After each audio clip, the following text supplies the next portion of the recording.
guys? Okay, so if you are my friend on Facebook, you have seen that I made my own lip balm and I'm super excited about it. And so I had a couple of you that were really wanting me to do a video to show you how to do it, and that is what I'm going to do because I think it's awesome and I love it. And I'm supposed to have 4 of these. It makes 4. The recipe that I'm going to give you makes 4 ounces, which are 4 of these little containers. I got these at Joann Fabrics for $1 a piece. But it makes 4 ounces, which fills 4 of these up nicely. And I already gave one to my mom, and she loves it. And it's just so awesome to be able to make your own stuff, your own products, your own cleaning products. I mean, we've got this citrus cleaner. I did a video on it, and I just didn't post it yet. But basically, it is vinegar. Pyperh, thank you, honey. Basically, it's vinegar and 3 oranges that have been peeled in a Smirnoff bottle, and you let them sit for 2 weeks. And then you can strain it out if you want to. You don't have to. But then this is an amazing cleaner for your house instead of using all that shit with chemicals in it. And so, you know, making your own stuff like that, making your own beauty products so that you actually know what's going on your face and on your body. All of the stuff that I've been getting all my recipes from Diane Kidman. I told you guys that in one of I think it's my rosemary hair rinse video. And her books are amazing. They're $3.99 a piece on Kindle, or you can get all of them for $8.99, I think. Excuse me. And so, one of the things that she had said, which really kind of kick-started this whole thing, was she asked, like, take your favorite moisturizer or lotion or something like that, and she said, would you take a dollop of it and put it on a piece of toast and eat it? And I told Kevin this, and I'm just like, that is disgusting. And I was like, no, why would you do that? Because you wouldn't, because you can't pronounce half the shit that's on the bottles of the stuff you use every day. Your shampoo, your conditioner, your hair products, your cleaning stuff, your toothpaste. All of it has these chemicals in it. You have no idea what they are. And you're like, oh, that's okay, I'm not eating them. But you are, because your skin is the body's largest organs, and it's porous. So whatever you put on your skin goes directly into your bloodstream.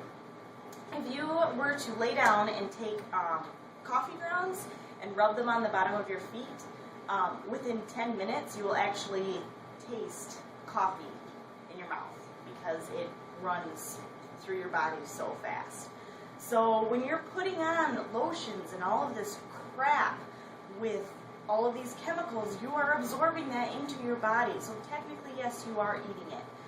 So to be able to make your own stuff and know, hey, yeah, I have lip balm, and it's these ingredients right here, and it's all natural, and I know what I'm putting in my body, is so freeing that you know, hey, I can give my family this. I can make all of this stuff for my family, and it's cheap, you know?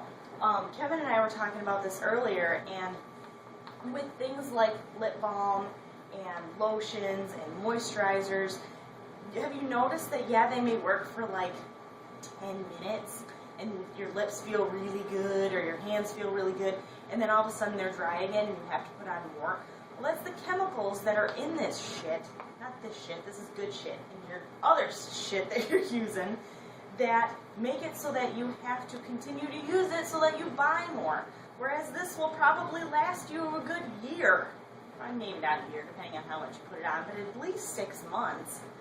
So anyway, natural, very good. The more you start, I mean, you're not going to go all natural overnight, but the more you start adding little natural remedies into your everyday life and realizing how awesome it is, the more you will want to find remedies. Like, Kevin and I have been using baking soda to brush our teeth for, I think, almost the last week now.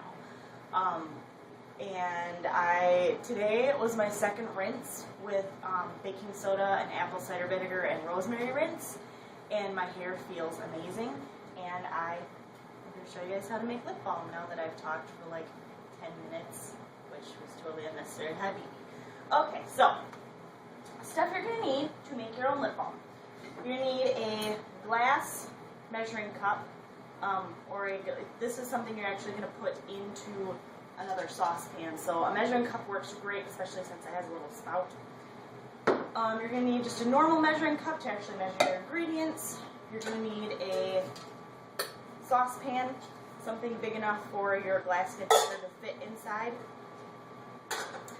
You're going to need beeswax. Now I actually have the little pastels, I think that's what they're called. They're just like little, they melt a lot easier. I have an actual bar of beeswax coming, but they said that it is a giant pain in the ass to grate beeswax, so this is actually really easy, and I got it off Amazon pretty cheap. So 100% pure 16 ounces of beeswax. You're going to need sweet almond oil. I'll show you guys that. Make sure it's 100%. This one has sweet almond oil and vitamin E. So sweet almond oil. You're going to need honey. Essential oils of your choice. I have been using bergamot in mine because I love the smell of bergamot, but you can use whatever essential oils you want. You can mix different ones. You can do whatever you want with that. And then vitamin E capsules. These are, oh, I'm sorry, Piper. She thinks those are her treats. You're going to need 2 of these. These work as preservatives. Hold on a second. I'm sorry, honey. Did you think that was your treat? I'm sorry. I didn't mean it. Here you go. Here you go, Baptist. Okay. Oh, she's so smart. Alrighty, I think that... Oh, and you're going to need a wood spoon.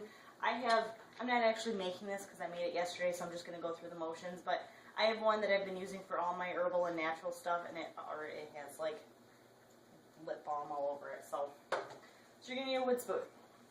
Okay. So you're going to want to measure out, oh, I forgot I was going to do that prior to this. You're going to want to measure out an ounce of beeswax.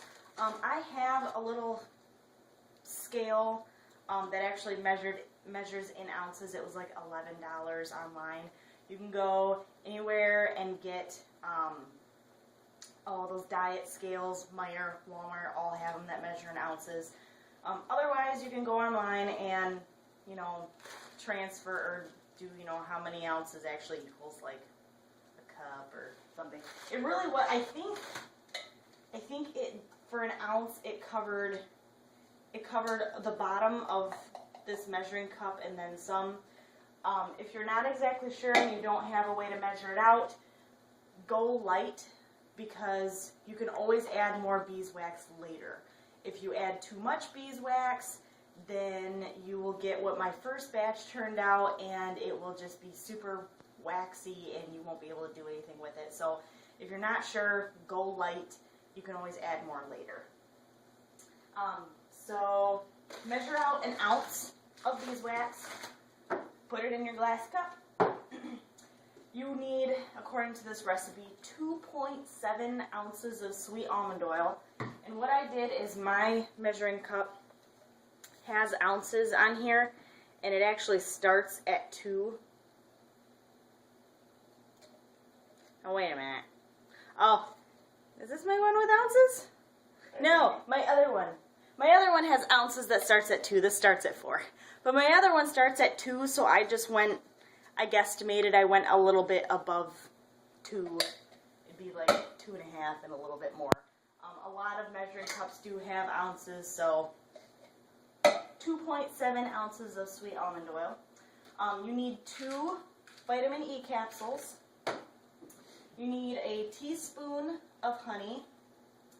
And the recipe calls for 60 drops of whatever combined essential oils you want to use.